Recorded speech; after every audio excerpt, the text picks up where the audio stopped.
क्या आप भी जीवन में कभी-कभी ऐसा महसूस करते हैं जैसे संसार में अब मेरा कोई भी अपना नहीं रहा, मैं बिल्कुल एकाकी हूँ, अकेला हूँ, अब मेरी तो कोई मदद भी नहीं करता, मेरा तो कोई अपना भी नहीं है, मुझे कोई प्यार नहीं करता, मुझे तो इस संसार को छोड़ के चले ही जाना चाहिए, मैं तो एकदम अकेला हूँ।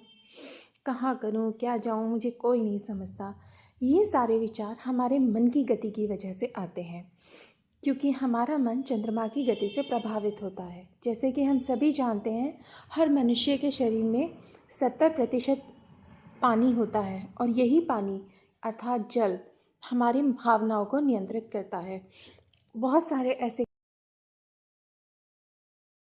लोग हैं जो जल को बर्बाद करते हैं, फैलाते हैं, इधर उधर करते हैं, तो आप देखेंगे कि वो भावनात्मक रूप से खाली हैं और कभी भी उन्हें संतुष्टि का आभास नहीं होता है।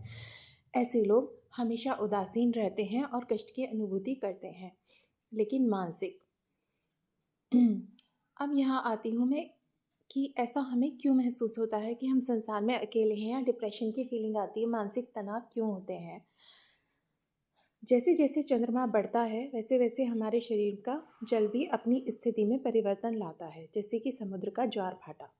तो जैसे ही हम अमावस्या के निकट होते हैं, हमारे मन में नकारात्मक विचार प्रबल हो जाते हैं और सकारात्मक विचार शून्य हो जाते हैं।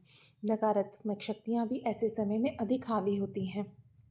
जब हम पूर्णिमा की ओर जाते हैं तो हमारी भावनाएं चरम पर होती हैं, क्योंकि पूर्णिमा एक पवित्रता की स्थिति होती है, नारायण का समय होता है। तो इस समय ज़्यादातर हम किसी भी एक इमोशन को पकड़कर, किसी एक भावना को पकड़कर बहुत आगे बढ़ जाते हैं। तो इसका सीधा और सरल उपाय है कि हमें मेडिटेशन रेगुलरली करना चाहिए। स्पेशली जब पूर्णिमा या अमावस्या आने वाली हो तो 4 दिन पहले हमें मेडिटेशन करना चाहिए। साथ ही साथ जगदम्बा भवानी माता पार्वती के शरणागत होना चाहिए। माता पार्वती चंद्रमा को नियंत्रित करने में सबसे महत्वपूर्ण भूमिका निभाती हैं और भगवान शिव तो अपने मस्तक पर चंद्र धारण करते ही हैं। शिव परिवार की उपासना करने से हमारा मानसिक संतुलन डेवलप होता है और हम अच्छा महसूस करते हैं। इसके अलावा अनुलोम विलोम का अभ्यास भी एक बहुत ही अच्छा उपाय है। मैं आप सभी से अनुरोध करती हूँ कि रोज़ाना 10 मिनट अनुलोम विलोम का अभ्यास करें। आपको निश्चय ही महसूस होगा कि आपके भीतर ये अकेलापन, उदासी अपने आप कम हो रही है। इसके अलावा छोटे छोटे उपाय भी हैं जिन्हें आप कर सकते हैं, जैसे कि दही का उपयोग कम कर देना, या हम थोड़े से व्यायाम जो मानसिक शक्ति को बढ़ाते हैं उन्हें बढ़ा देना, जैसे अनुलोम विलोम, चंद्र भेदी प्राणायाम, सूर्य भेदी प्राणायाम। इसके अलावा हमारा जो चक्र होता है, जिसे हम सैक्रल चक्र, हारा चक्र कहते हैं या स्वादिष्ठान चक्र कहते हैं, उस चक्र को निरंतर हील करने से भी हमारी मानसिक अशांति कम होती है।